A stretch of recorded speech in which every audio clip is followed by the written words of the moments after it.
Bienvenue dans vos conseils du libraire. Connaître les savants qui ont influencé l'histoire de l'islam et même l'histoire humaine est extrêmement important, car ça permet de mieux comprendre les idées. Et aux éditions Al-Andalus, donc qui est une succursale, si on peut dire, des éditions Ribat, il y a eu deux sorties. Deux sorties sur deux figures qui sont vraiment extrêmement importantes, car elles sont connues, on va dire, par leur nom, mais ces deux auteurs sont trop peu connus par leur œuvre. Le premier, c'est Ibn Khaldun, et le second, c'est Ibn Hazm. Ibn Khaldun est extrêmement important, car il est, on va dire, peu connu, ou bien il a été mis en avant ces dernières années, mais avant, il a surtout été un objet d'étude pour les Occidentaux, qui se sont extrêmement intéressés à son œuvre, puisqu'il est un des premiers à avoir fait de l'histoire, non pas un simple récit, mais il a fait de l'histoire une science, c'est-à-dire une science à part entière, de laquelle on tire des leçons, de laquelle on déduit des règles, et c'est pour ça, par exemple, qu'à travers sa vision de l'histoire, il a pu parler de la civilisation et des différentes étapes de la civilisation, à savoir par exemple l'apogée, le déclin, etc. Donc, il est parmi ceux qui ont contribué en fait à donner une dimension sociale à l'histoire et à l'analyser non pas comme une simple succession de récits, mais comme une science à part entière qui nous permet de mieux comprendre le monde.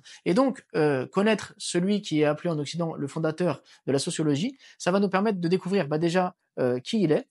car il est né en Tunisie, il a été enseignant à Béjaïa, il est mort au Caire. Donc on voit que c'est quelqu'un qui a traversé le monde musulman, qui était proche de différents pouvoirs, qui a eu une science vraiment extraordinaire et qui s'est, donc, comme on l'a dit, intéressé à l'histoire au point d'avoir une autre vision, une autre analyse de l'histoire. Et donc connaître l'apport qu'il a eu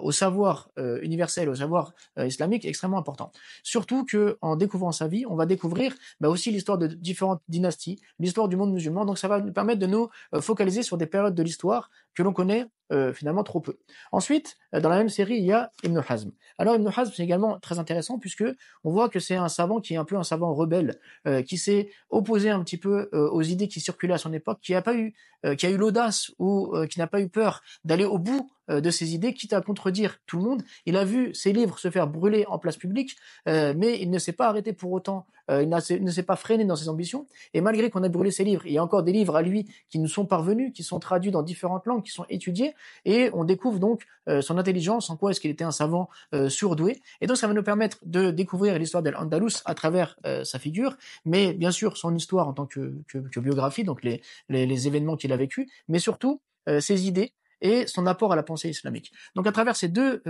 livres, on va découvrir deux grandes figures qui sont connues de par leur nom, mais trop peu connues de par leur œuvre, de par leur histoire, et ça va nous rapprocher un peu plus de l'histoire musulmane, de la civilisation islamique et de ces grands noms dont on entend parler, mais qu'il est maintenant important de connaître de par leurs idées et de s'imprégner de leurs idées et de nous aussi participer, on va dire, à la diffusion des idées, à la réflexion autour de certains concepts et en particulier pour Ibn Khaldun, de faire de l'histoire non pas un simple moyen de découvrir des récits, mais une véritable science qui nous permet de comprendre le monde et donc d'agir dans notre quotidien.